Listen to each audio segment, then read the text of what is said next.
Tot bé? Sí? Bueno, tots contents, doncs. Jo sóc l'Eduard, em dic Eduard Arrieta, sóc d'Hospitalet. Us he de dir que estic una mica nerviós.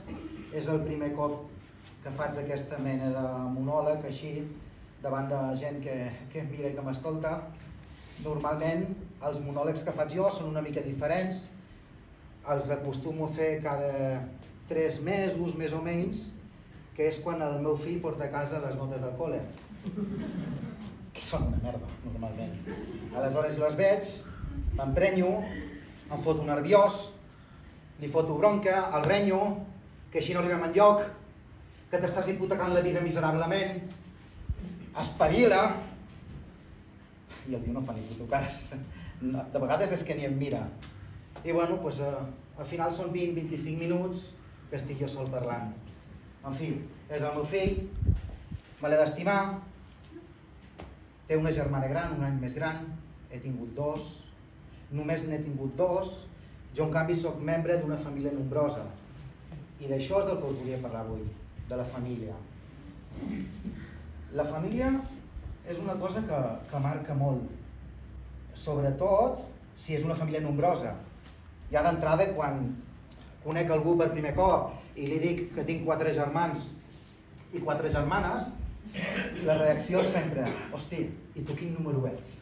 Quin número soc, no? Som 9, doncs de l'1 al 9, quina posició ocupo?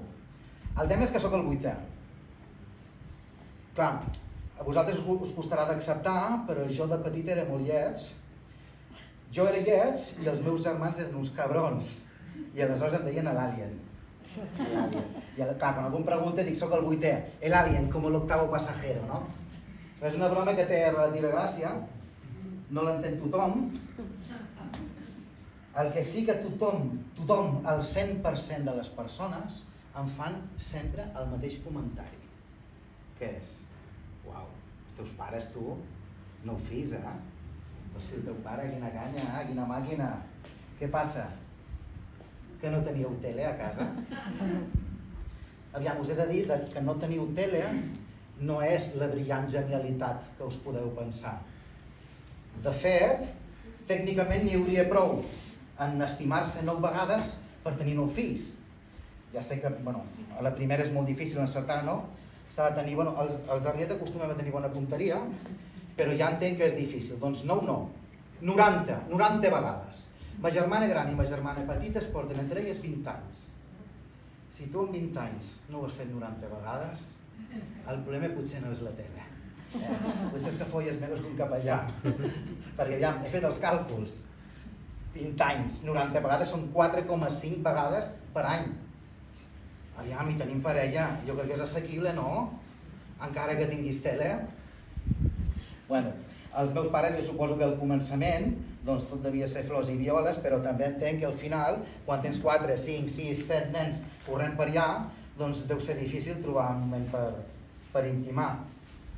Jo aquest problema no l'he tingut, perquè jo només n'he tingut 2, un nen i una nena, la parelleta, molt macos. Bueno, a mi carinyosament m'agrada dir-los els putos gremlins, perquè els cabrons són la viva representació del dimoni a la terra. La regió de Donetsk i la franja de Gaza, Barrio Sésamo al seu costat. El que sí que he de dir que fa uns anys va passar una cosa molt especial, increïble, i és que va coincidir que se'n van anar tots 2 de colònies de l'escola a la mateixa setmana. Clar, la meva dona i jo no ens ho podíem creure. Hosti, després de tant de temps, la casa per nosaltres 2 sols. Bueno, doncs, clar, aprofites, no? I fas allò, clar, som joves encara, la flama està encesa, doncs fas allò que últimament estaves fent de qualsevol manera, amb presses, de manera gairebé clandestina. Dormir. A aquestes alçades de la pel·lícula prefereixes dormir abans que tenir sexe. Vull dir, amb la son que tinc acumulada, jo ara m'he de posar a follar podent dormir? Vamos, ni de conya.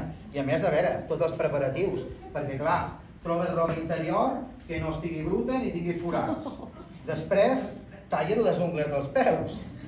Bueno, i esforça't. Clar, perquè en una ocasió especial podràs complaure la teva parella. Jo personalment amb 40-45 segons ja estic, però entenc que ella tindrà unes expectatives més altes. Sobretot perquè pel matí ja una mica ja has començat a escalfar l'ambient, agafes els nens, el portes a l'escola, els deixes allà al peu de l'autocar i te'n vas cap a la feina. I aleshores, comences el joc, li envies un missatge a la teva dona: carinyo, prepara't que aquesta nit arderà Troia, i li poses una albergínia. Enviar. Clar, ella et segueix el joc i aleshores et respon: amor, potser que estreni aquella lenceria sexy que em vaig comprar i posa l'emoji d'unes flames. Clar, són 9:15 i estàs a la feina més calent que un titot i dius: para, calma't una mica. I aleshores li envies un missatget dient: mira, què et sembla si avui sopem, veiem una pel·li i després, m'ho ensenyes tot? Clar, la teoria és magnífica. La realitat acostuma a ser lleugerament diferent. I és que aquella nit, sí que has fet un sopar especial, obres una ampolla de vi, t'asseus al sofà, poses Netflix i als 2-3 minuts més o menys ja esteu tots dos roncant, recolzats l'un l'altre, que sembla que Troia, en comptes d'arder, l'hayan invadido los osos, Mira, si esteu sols a casa, aprofiteu i dormiu. I si podeu, afegim migdiada. Tinc un germà, ara que parlàvem de Netflix, al meu germà Jaume li agrada presumir que ell, totes aquestes sèries i pel·lis, ell les veu sempre en versió original. Ara cada vegada més gent, no sé si vosaltres veieu, però ell les veu totes, sobretot en anglès. El tio està buscant feina i vol millorar el seu nivell d'anglès i bé, de fet, posar-se les pel·lis, tant de sentir l'àudio en versió original, doncs és un mètode eficient per aprendre l'anglès. Es posa els subtítols en castellà, això sí, però totes les pel·lis en anglès. Me'l vaig trobar l'altre dia i dic: Jaume, què tal? Com va l'anglès? Te va això? Funciona el de Netflix?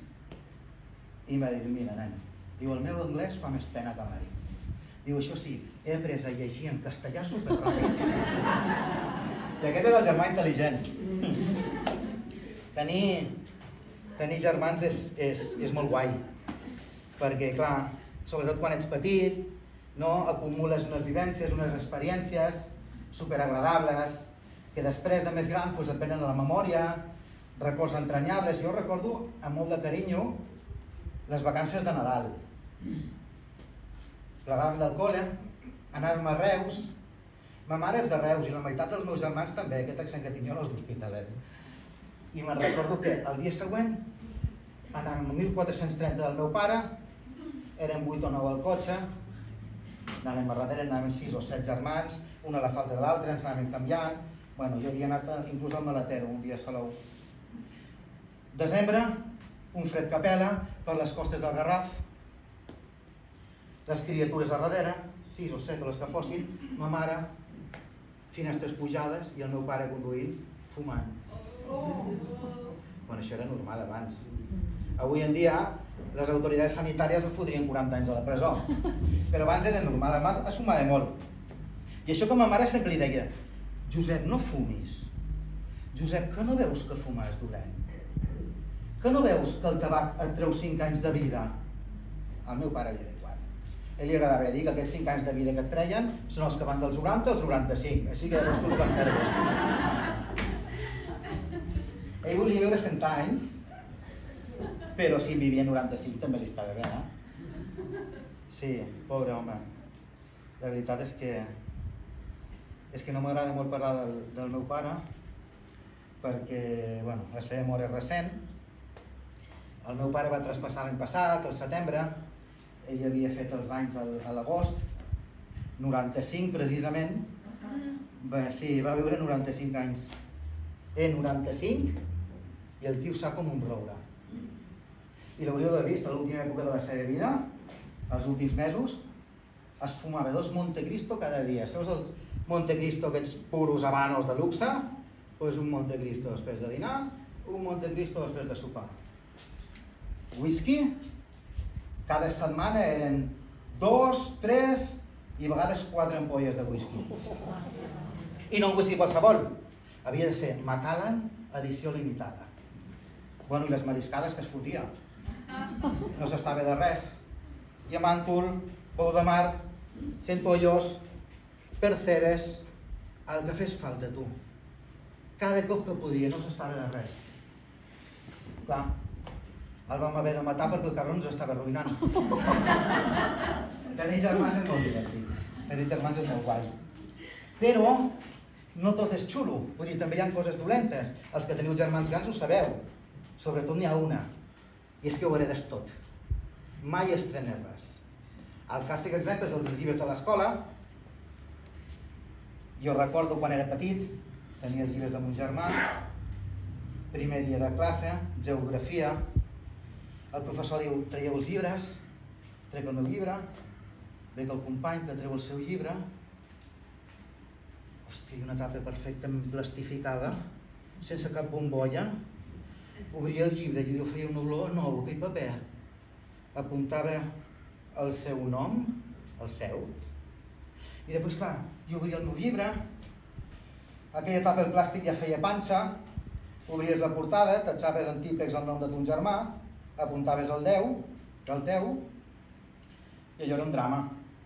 Tot guixat, pàgines arrencades, forats de bories de cigarro, membres virils dibuixats per tot arreu. Clar, la classe estava en Sèrbia, Bòsnia, Croàcia i Montenegro, i jo tenia l'antigua Iugoslàvia i l'imperi austrohúngar. Però el pitjor no és això. El pitjor és la roba. Arriba l'octubre, la tardor, els nens van amb les seves jaquetes, pijes, les Levis, Levi's, hi havia una altra marca també molt pija aleshores, que era Privata i Levi's, que guais. I jo apareixia amb la meva jaquetilla Carfu, heredada del meu germà, la meitat blau cel, la meitat blau fosc, que semblava el yonqui del barri. Perquè a més, en aquella època jo estava molt prim, tenia marques d'adolescència a la cara, i era el tio al que li vas a comprar la droga. Amb el calçat us he de dir que era lleugerament diferent, perquè bé, d'entrada de petitet sí que vas heredant el calçat de tons germans, i bueno, entre nosaltres, heredar les bambes de ton germà, doncs no sempre és el més agradable del món, però clar, quan ets una mare amb 9 fills, doncs la desagradabilitat no és un criteri que segueixes. Això sí, passa el temps i normalment arriba l'adolescència. A mi em va passar el dia que vaig fer 13 anys que vaig estrenar les meves primeres bambes noves. Uau, sí, un esdeveniment. Me'n recordo que ma mare va venir i va dir, mira, Dudu, ma mare em deia Dudu, em diu Dudu. Sí, bueno, en fi, vosaltres Eduard, I a més no feia així, que tenia 13 anys. I em va dir, mira Dudu, aquestes bambes, cuida-les, que són bones. Ton pare s'ha gastat molts quartos. Tracta-les bé, que són de marca, que no te les robin. Hospitalet, clar. Pobra dona. Ella deia que eren de marca perquè es pensava que les bambes eren Nike. Però tu agafaves una bamba d'aquelles que eren molt guapes, eren blaves i blanques, eren xulíssimes. Però es veia clarament que ja no posava Nike, posava Kike. Sí, en fi, bueno, després et fas gran, les coses canvien, i ara tot és diferent. Ja no estic tan prim, i bueno, almenys com a mínim no tinc les marques de l'adolescència a la cara. Per acabar aquesta revisió de la meva família, us he de parlar de la meva dona, exdona, el que passa encara tinc.